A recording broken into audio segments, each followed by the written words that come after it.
Assalamu alaikum. Wa alaykoum salam wa rahmatullah. Comme vous le savez très certainement, le conflit entre l'État sioniste et la Palestine s'enlise et on compte chaque jour des centaines de morts et des milliers de blessés parmi nos frères. Une situation qui malheureusement nous touche au plus profond de nos cœurs, au point où nous nous posons une question. Comment pouvons-nous réellement aider nos frères? Comment pouvons-nous les secourir alors que nous sommes à des milliers de kilomètres et que nous regardons impuissants leur massacre sans pouvoir agir? Déjà, avant de commencer, nous appellerons Israël l'État sioniste. Maintenant et pour toujours, car Israël est un nom béni, mentionné dans les livres saints par Dieu Tout-Puissant, et un État commettant de crimes odieux ne peut pas être béni par Dieu. Ensuite, comme indiqué dans le titre de la vidéo, on va parler du boycott, de cette arme pacifique qui peut changer beaucoup de choses. On va essayer ensemble de répondre à plusieurs questions. Mais avant d'entrer dans les détails du boycott, il faut que chaque musulman sache que le boycott n'est pas la seule arme que nous avons à notre disposition pour défendre nos frères. Bien sûr que non, c'est même d'ailleurs pas la plus importante et la plus efficace. Si vous voulez nous voir parler de certaines de ces armes, dites-le nous en commentaire. On prépare avec les frères de Jana TV d'autres vidéos là-dessus. Parlons maintenant du boycott. Qu'est-ce que c'est et est-ce vraiment utile?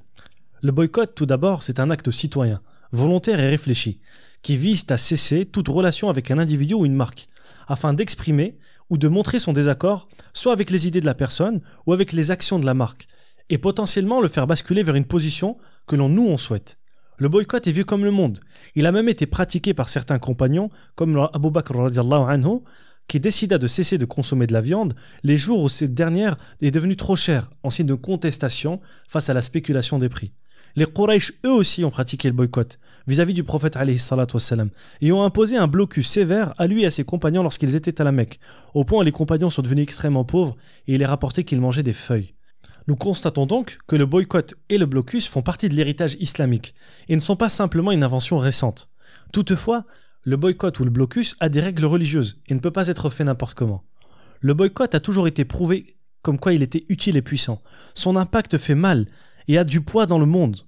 Si nous le considérons aussi puissant pour défendre les affaires des États, comme celui de la Palestine, c'est parce que par le passé, le boycott entamé par Mahatma Gandhi en 1930 a contribué à l'indépendance des empires de l'Inde. Événement qui bien sûr nous donne de l'espoir pour la situation palestinienne. Maintenant, le boycott, est-il utile ou non? Quel est son impact concrètement? Eh bien la réponse à cette question est ni oui ni non. Tout dépend de comment il est articulé et comment il est fait. Jasmine Lorenzi, qui dirige le projet Political Consumerism in Switzerland et qui est experte en finance, explique que le boycott peut marcher s'il respecte 3 ingrédients clés, qui sont le temps, la cible et l'impact. Le temps, car le boycott doit avoir lieu sur une période assez courte, pendant laquelle les gens doivent se détourner d'une marque.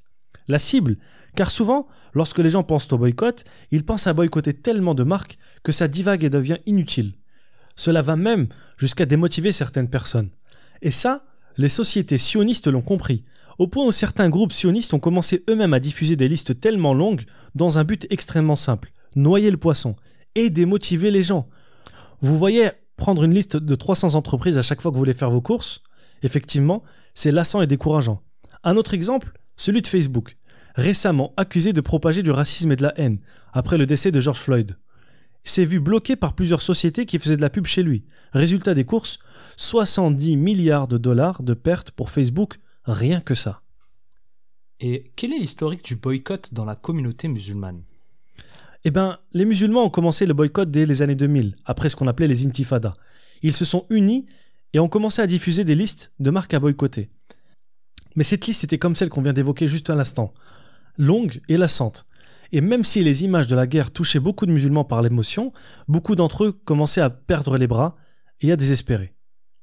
Une initiative était toutefois très intelligente et a failli marcher, celle de Mecca-Cola, pour contrer Coca-Cola. Mecca-Cola était une entreprise créée par des entrepreneurs musulmans dont le but était simple, contrecarrer Coca-Cola et reverser des bénéfices aux Palestiniens. Le concept était beau. Chaque fois que quelqu'un buvait du Mecca-Cola, de l'argent était donné aux Palestiniens. Sur le papier, c'était le projet rêve. Donc le boycott, il a bien fonctionné pour les musulmans. Malheureusement, le boycott ne peut pas durer éternellement, et il est très difficile de changer les habitudes des gens. Les gens peuvent se sacrifier un jour, une semaine, un mois, mais au bout de quelque temps, les gens reprennent leurs habitudes, car comme le dit l'exemple, chasser le naturel et revient au galop. Il est très difficile de changer les habitudes alimentaires, vestimentaires ou culturelles de toute une population. C'est un travail énorme qui n'est pas dans le contexte du boycott. Donc, si on résume, plus la société est facile à remplacer dans l'esprit des gens ou dans leurs habitudes, et plus l'impact sera grand. En plus, en se concentrant uniquement sur une seule entreprise, l'impact est plus profond et l'effet est plus important.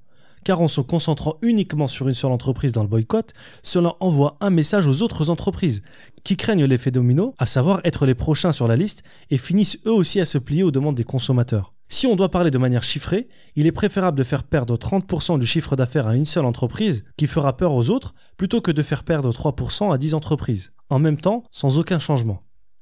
Du coup, quelle société faut-il cibler?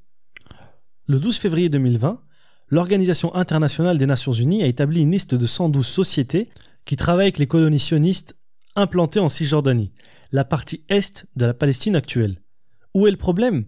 Les colonies sionistes sont des villages et des implantations qui ont été construites très récemment dans les territoires palestiniens et qui sont reconnus par tous comme étant illégales et illégitimes dans le droit international. C'est-à-dire que le monde entier reconnaît que ces territoires appartiennent à la Palestine et pas aux sionistes. Même les États occidentaux le reconnaissent comme tel. Ce sont ces fameuses colonies qui s'implantent en expulsant les habitants de leur foyer, comme l'histoire un peu récente du quartier de Sheikh Jarrah. Ainsi, l'ONU, en listant ces entreprises, déclare, je cite, qu'elles sont complices du maintien de ces colonies illégales au regard du droit international. Récapitulons. Ce ne sont pas uniquement les musulmans qui sont contre ces colonies, mais le monde entier. Et dans ce groupe d'entreprises, on retrouve le groupe Altis. Altis qui n'est autre que la maison mère de SFR. Donc, en gros, on doit boycotter SFR. Exactement. Le boycott le plus facile. Il est simple pour chaque personne de trouver une alternative chez la concurrence. Actuellement, SFR c'est plus de 14 millions de clients. Si on arrive à réduire ne serait-ce que d'1 million le nombre de leurs clients, cela serait une victoire éclatante. Rappelons aussi qu'Altis détient des chaînes de médias comme BFM TV ou I24, la pseudo-chaîne médiatique pro-sioniste en France.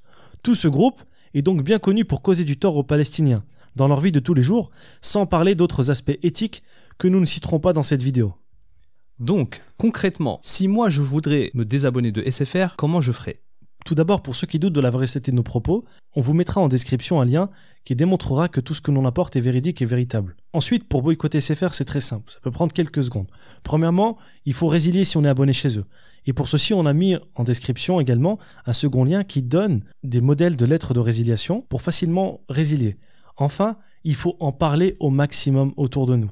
Il faut mettre en place le hashtag #BoycottSFR, que ce soit sur Twitter, Instagram ou Facebook, en parler au maximum et faire pulluler sur la toile ce mot-là afin que tout le monde se pose des questions et on arrive à la conclusion qu'il faut boycotter SFR.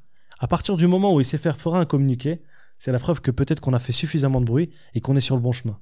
Merci Younes pour toutes ces informations. Une dernière demande. Quel message voudrais-tu passer à ceux qui nous regardent?